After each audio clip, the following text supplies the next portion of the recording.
ఓం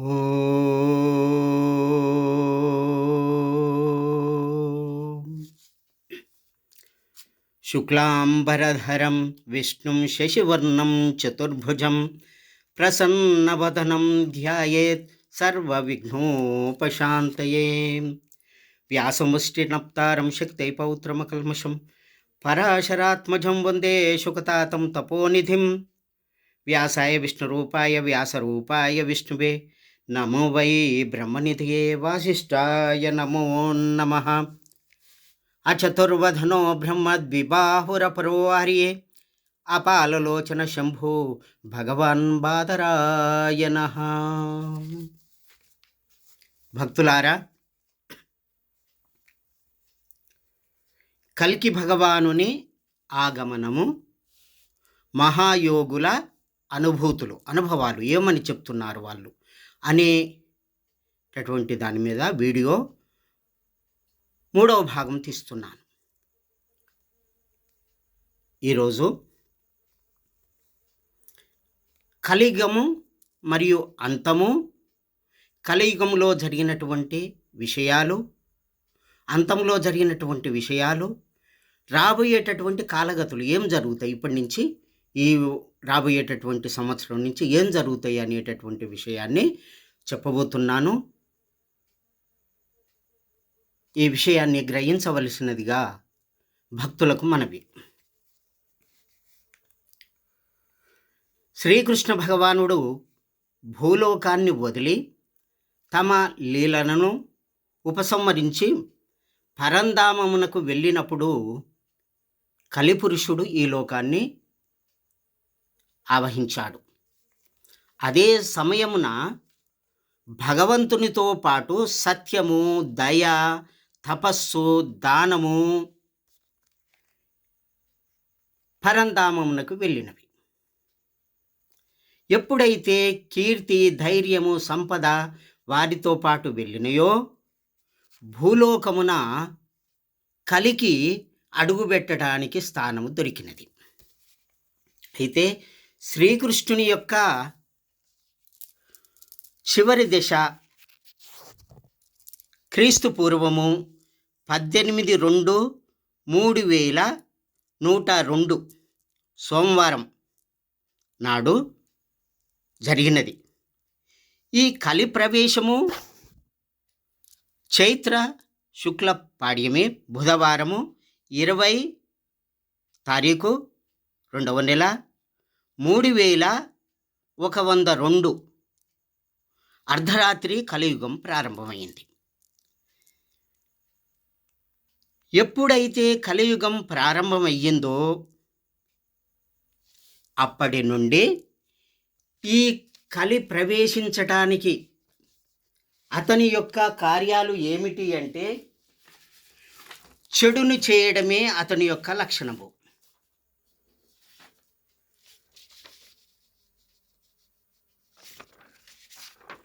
అంటే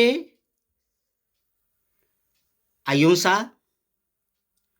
అసత్యము, అధర్మము, తపస్సు చేయకుండా, దానము చేయకుండా, ప్రజల్ని పీడిస్తూ, ప్రజలను ఆవహించి వారిని హింసించడమే అతని యొక్క లక్షణం. ముఖ్యంగా ధర్మరాజు 36 సంవత్సరాలు పరిపాలించి పరీక్షిత్తు మహారాజుకు పట్టాభిషేకం చేయడం జరిగినది. అయితే భారతీయ ఖగోళ శాస్త్ర, గణిత శాస్త్రం రీత్యా మనకు అన్ని ఆధారాలు ఉన్నవి. ఆనాటి గ్రహస్థితి ఎట్లా ఉన్నది, సిద్ధాంత శిరోమణి, ఆర్య సిద్ధాంతము, పరాశర సిద్ధాంతము, వీళ్ళందరూ కూడా ఆ టైంలో వ్రాసినటువంటి గ్రహస్థితి రవి, చంద్ర, బుధ, శుక్ర, కుజ, గురు, శని ఏ స్థానంలో ఉన్నారు అనేది మన భారతీయులు గణిత ఖగోళ శాస్త్రంలో వ్రాసి పెట్టడం జరిగింది. ఇది యథాతథంగా ఉన్నది. అయితే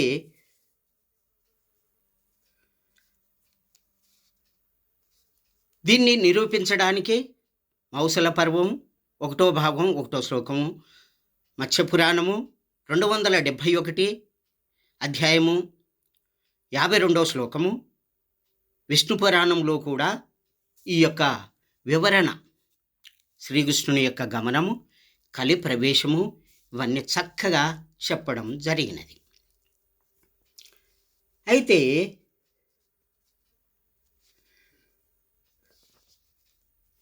ఈ యొక్క విషయాన్ని శ్రీకృష్ణ పరమాత్ముడు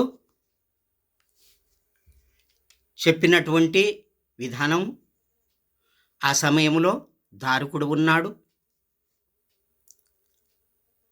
తర్వాత అతను ద్వారకు పోవడం మరియు మధురకు పోవడం, వాళ్ళందరికీ చెప్పడం, అవన్నీ కూడా చరిత్రలో ఉన్నవి.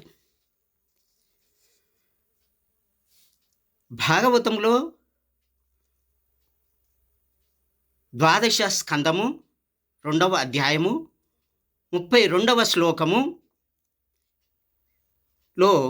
సప్త ఋషులు మఘా నక్షత్రము నుండి పూర్వాషాఢ నక్షత్రము నందు ప్రవేశించినప్పుడు నందుని రాజ్యము ప్రారంభమైనది. అప్పటి నుండి కలియుగ లక్షణములు వృద్ధి అయినవి అని చెప్తున్నాడు. అయితే ఈ కలియుగము యొక్క ఆయుర్దాయము ఎంత అంటే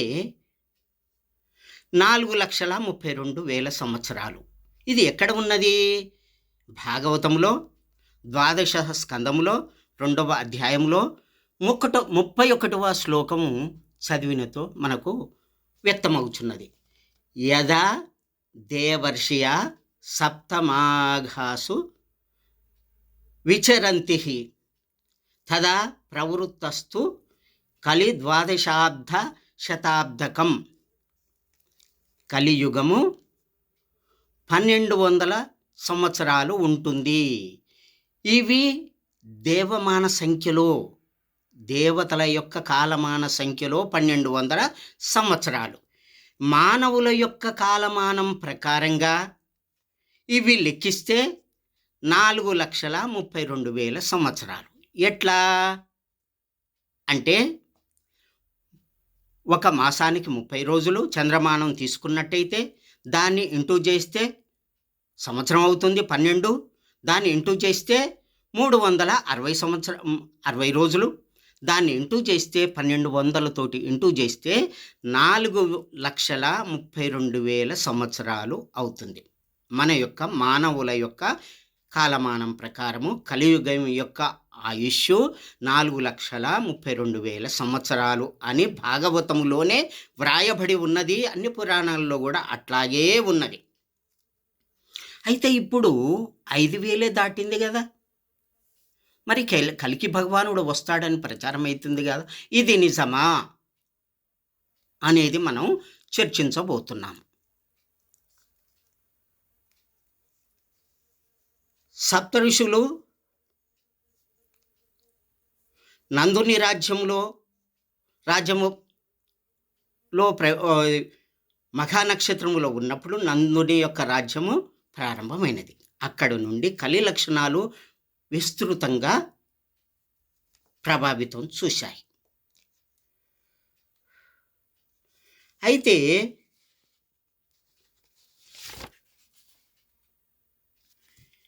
దీని యొక్క ప్రమాణము భాగవతంలోనే చెప్పడం జరిగింది. దేని యొక్క కలియుగం యొక్క అంతం కూడా దీంట్లోనో చెప్పడం జరిగింది. ఎట్లా?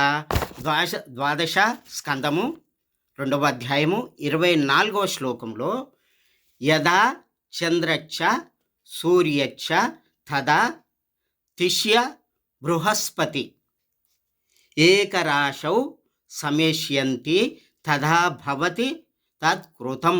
కృతయుగం ప్రారంభమవుతుంది. ఒకే రాశిలో చంద్రుడు, సూర్యుడు, బృహస్పతి ఒకే సమయమున పుష్పమి నక్షత్రమునందు ప్రథమ పాదమునందు ప్రవేశించినప్పుడు కృతయుగం ప్రారంభమవుతుంది. ఇది ఎప్పుడు జరిగింది అంటే 31/7/1943 నాడు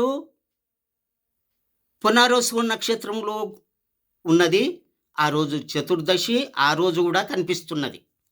అట్లాగే 1/8/1943 ఆదివారం అమావాస్యము పుష్యమి నక్షత్రము నాడు, అంటే శ్రీ శోభానునామ సంవత్సర 1865 శాలివాన శకం ఆషాఢ మాసం అమావాస్య నాడు ఈ యొక్క కలియుగం అంతం అవుతుంది అని మనకు గణన చేస్తే మనకు లభ్యమవుతుంది. అంటే 1/8/1943 నాడే మనకు కృతయుగం ఆరంభమైంది. అంటే కలియుగం అంతమైంది, కృతయుగం ఆరంభమైందని ఈ శ్లోకంలో చెప్పడం జరిగింది.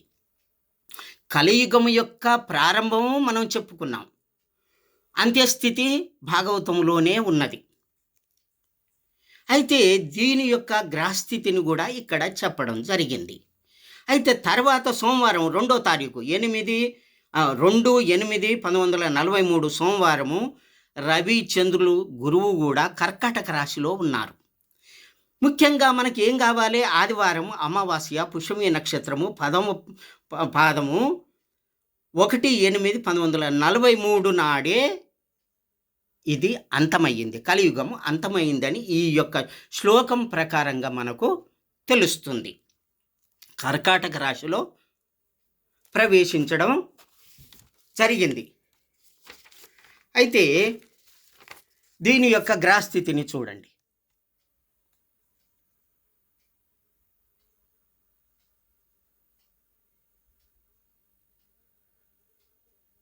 ఒకటి 8/1943 కర్కాటక రాశి, చంద్రుడు, గురువు,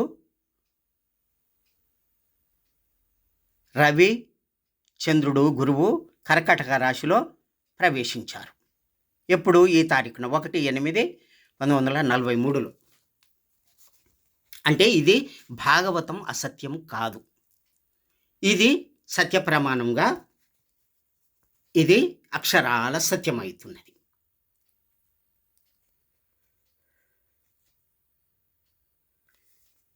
అయితే ఈ యొక్క సత్యయుగములో వచ్చింది 1943లోనే సత్యయుగం వచ్చింది. సత్యయుగాన్నే కృతాయుగం అంటారు, కృతాయుగాన్నే సత్యయుగం అంటారని భవిష్యత్ పురాణంలో వ్రాయడం జరిగింది. అయితే ఇక్కడ కృతయుగ లక్షణాలు వేరుగా ఉన్నాయి కదా, కలియుగ లక్షణాలు వేరుగా ఉన్నాయి కదా అని అనుకుంటే కృతయుగం యొక్క లక్షణాలు పూర్తి సాత్వికంగా ఉంటాయి, కలియుగ లక్షణాలు పూర్తి అధర్మంగా ఉంటాయి. ఈ అధర్మంగా ఉన్నటువంటి లక్షణాలు ఇప్పుడు పోలేదు కదా, ఇవి నడుస్తున్నాయి కదా. ఎట్లా?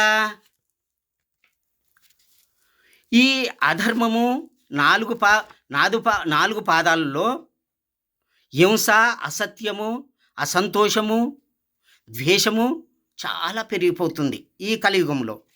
సత్యము, దయ, తపస్సు, దానము క్షీణించిపోతుంది. 4వ భాగం ఒక్కటి ఉంటే అది కూడా చివరికి ఆ భాగం కూడా పోతుంది. భగవంతుడు అప్పుడు వస్తాడు ఎప్పుడైతే ఈ యొక్క ధర్మాలు లోపిస్తాయో భగవంతుని యొక్క రాకడ నిజమవుతుంది. ఏ ధర్మాలు? సత్యము, దయ, తపస్సు, దానం, వీటినే సనాతన ధర్మాలు అంటారు. భగవంతుని రాకతోటే ఇవి భూమి మీదకి వస్తాయి. భగవంతుని యొక్క వెళ్ళిపోయిన తర్వాత ఇవి వెంబటే వెళ్ళిపోతాయి. అప్పటి నుంచి అసుర లక్షణాలు మొదలైతాయి. వీటిని సనాతన ధర్మాలు అంటారు.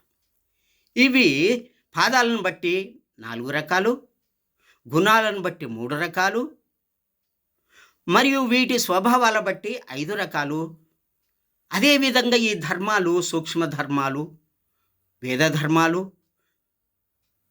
వర్ణాశ్రమ ధర్మాలు, ఇవన్నీ కూడా వేరు వేరుగా ఎన్నో చెప్పడం జరిగింది, వేదాలలో చెప్పడం జరిగింది.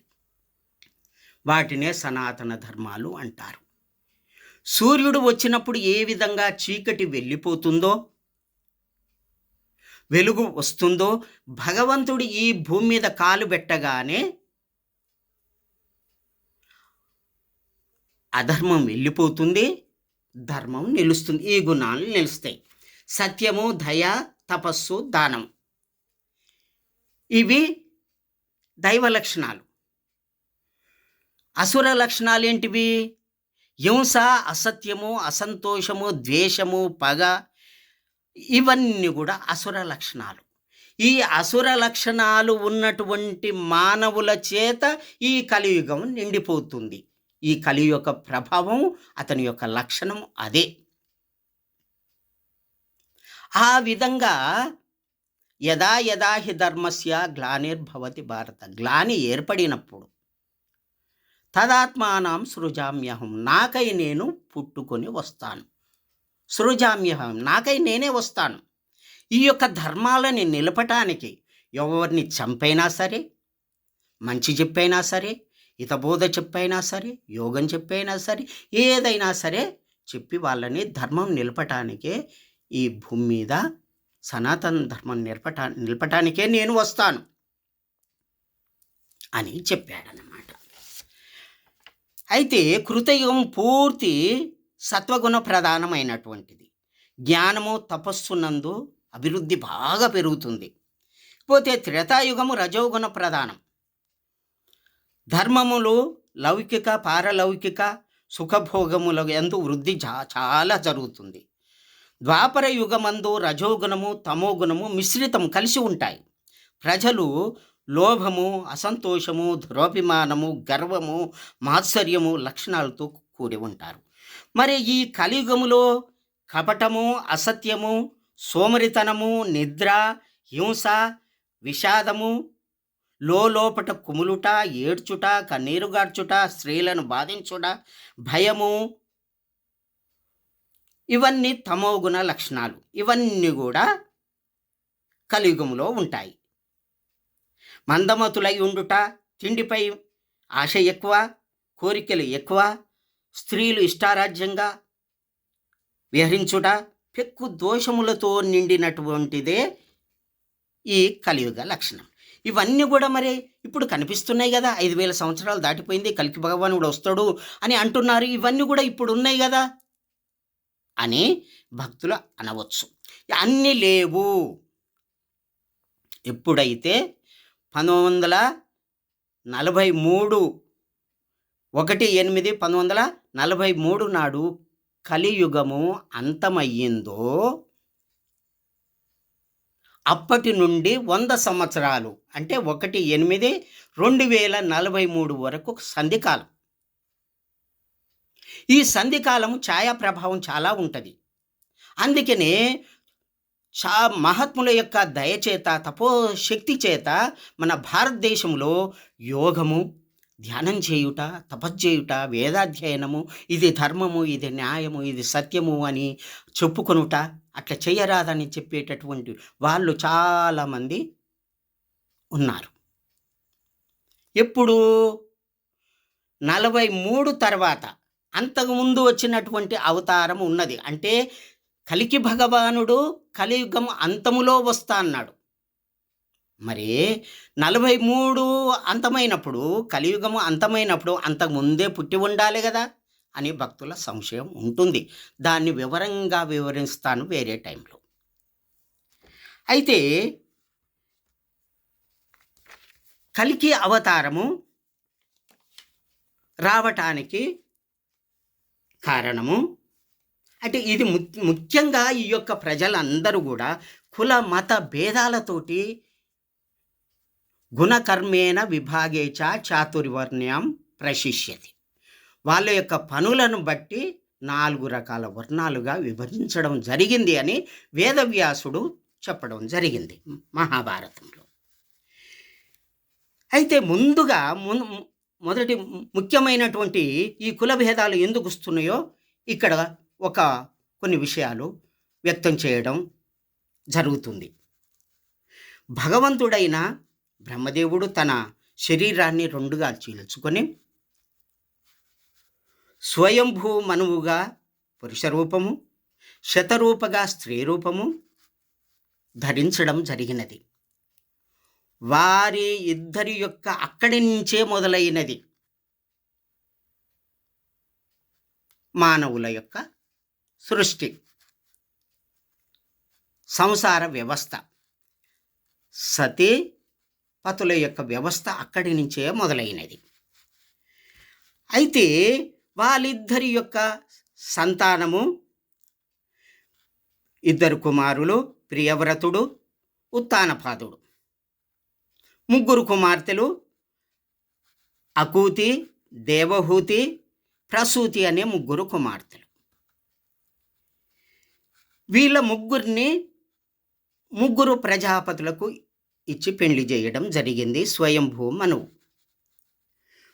రుచి ప్రజాపతికి అకూతిని, దేవహూతిని కర్దమ ప్రజాపతికి, ప్రసూతిని దక్ష ప్రజాపతికి ఇవ్వడం జరిగింది.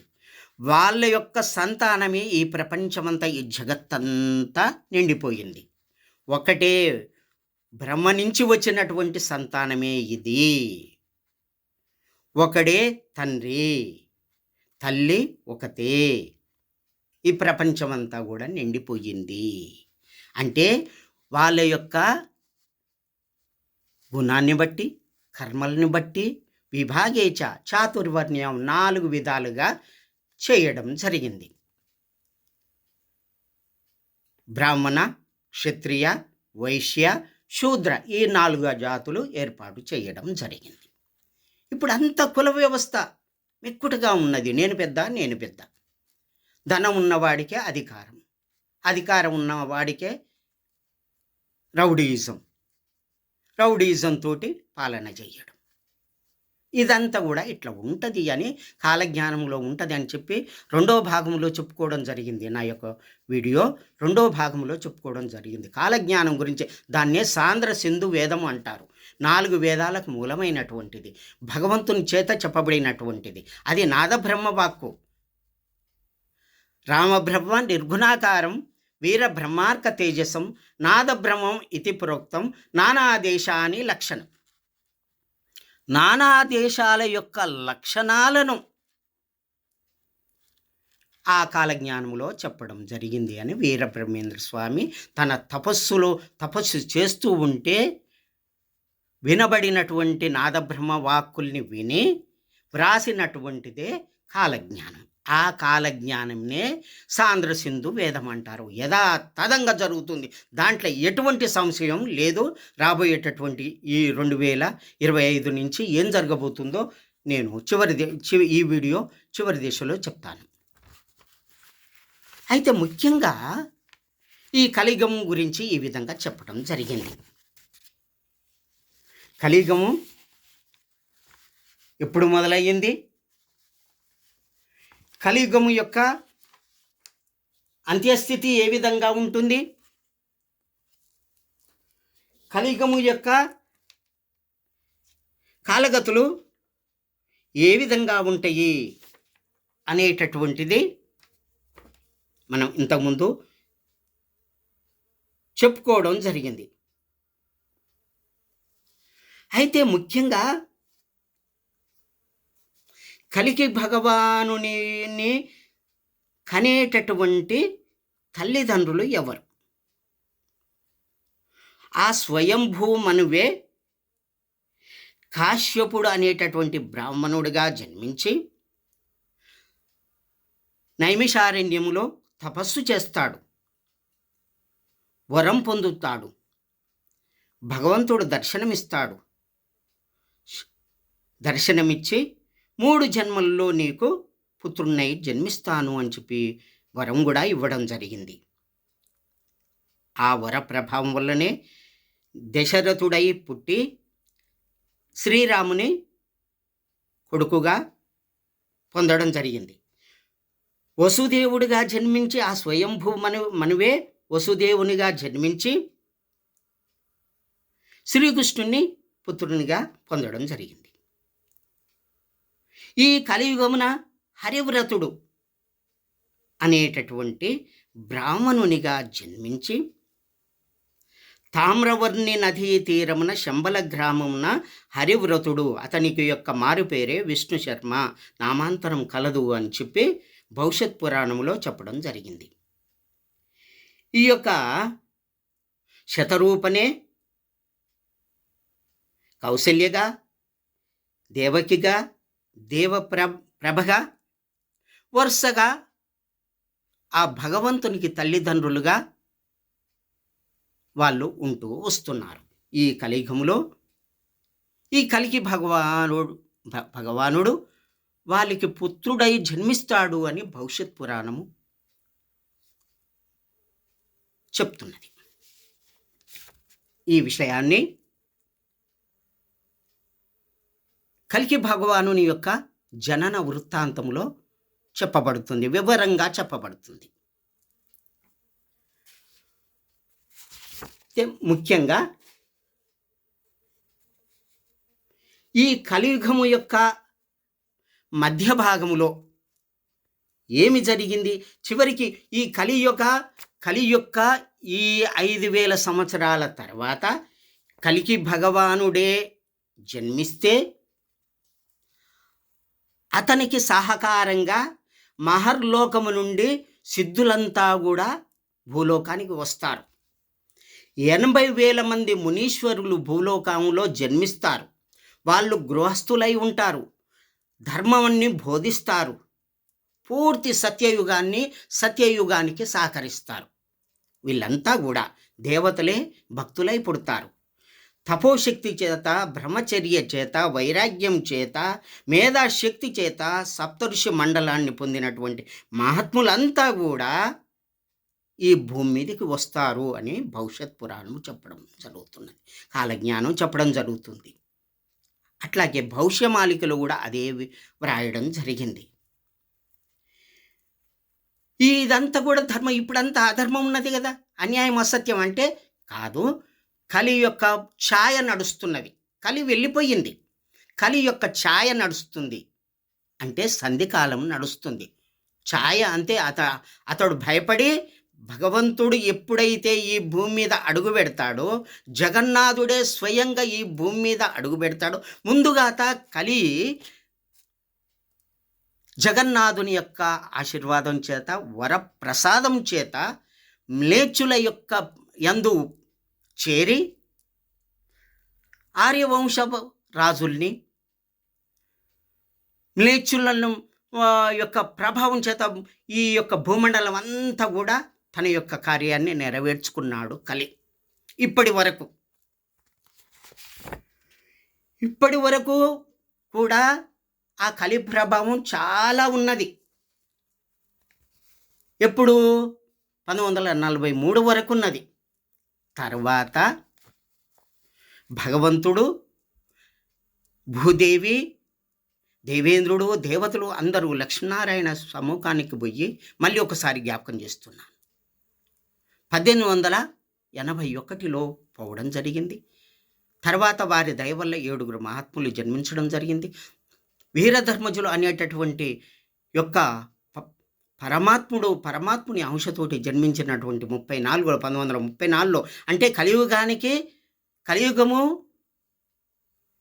43లో అంతమైతే అంతకుముందే జన్మిస్తా అన్నాడు కదా.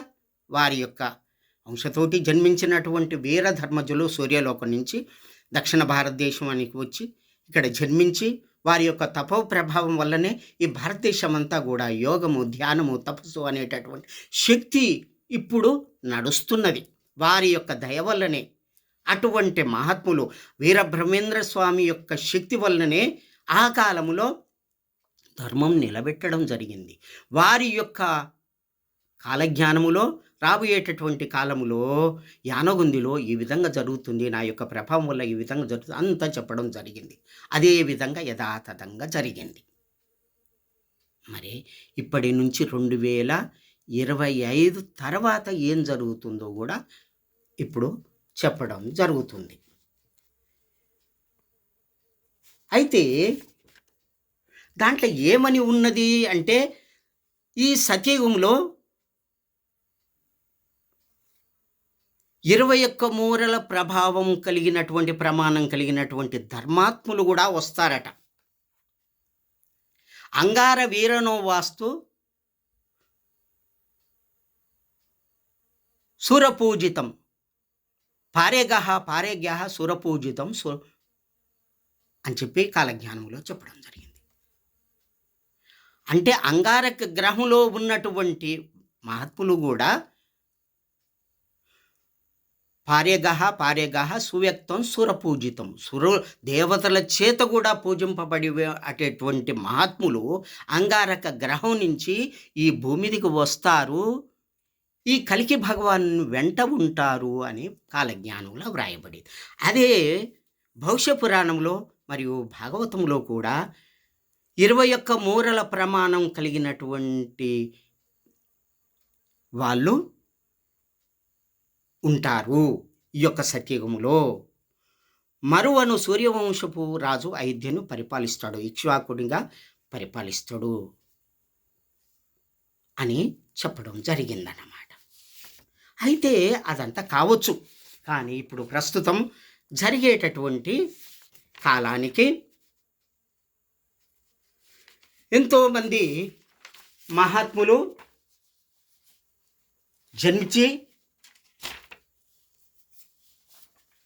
జన్మించినటువంటి మహాత్ములు అందరూ కూడా ధర్మాన్ని సత్యాన్ని కాపాడడానికి ప్రయత్నం చేశారు. ఎట్లా? బుద్ధుడు జన్మించాడు, అప్పుడు జరుగుతున్నటువంటి పశుబలి అంతా కూడా అతని అనుచరులు అంతా ధర్మబుద్ధి లేదు అని కూడా ప్రచారంలో ఉన్నది. అయినా సరే ఆ మహాత్ముని యొక్క దయ వలన అతనే స్వయంగా విష్ణు అంశ అని చెప్పి కూడా చెప్పడం, మహాత్ములంతా ఒప్పుకోవడం జరిగింది.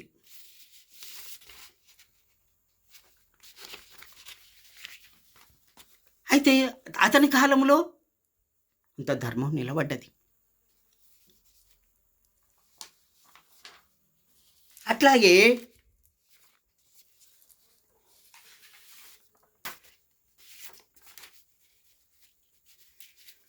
మధ్యకాలంలో వచ్చినటువంటి విద్యారణ్య స్వామి కర్ణాటకలో ధర్మాన్ని నిలపడానికి ప్రయత్నం చేశాడు.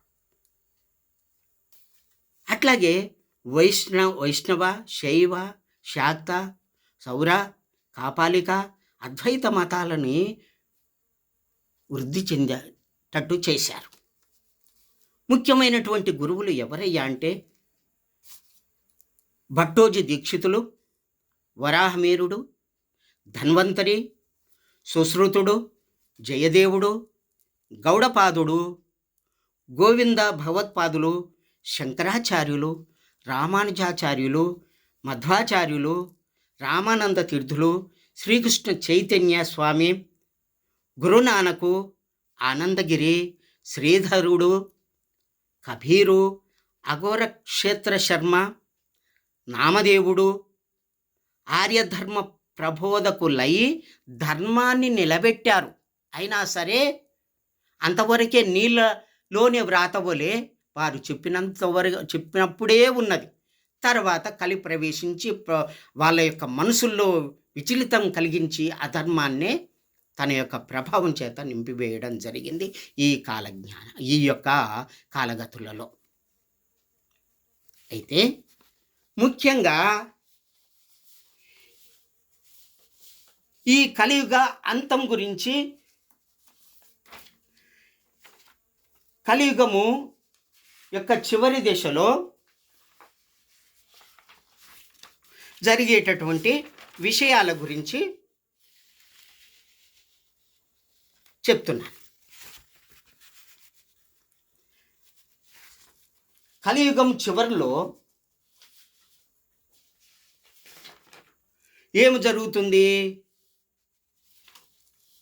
అంటే కలి ప్రభావం చేత మానవులంతా కూడా అధర్మాత్ములై పాపాత్ములై 21 పాపాలు చేస్తూ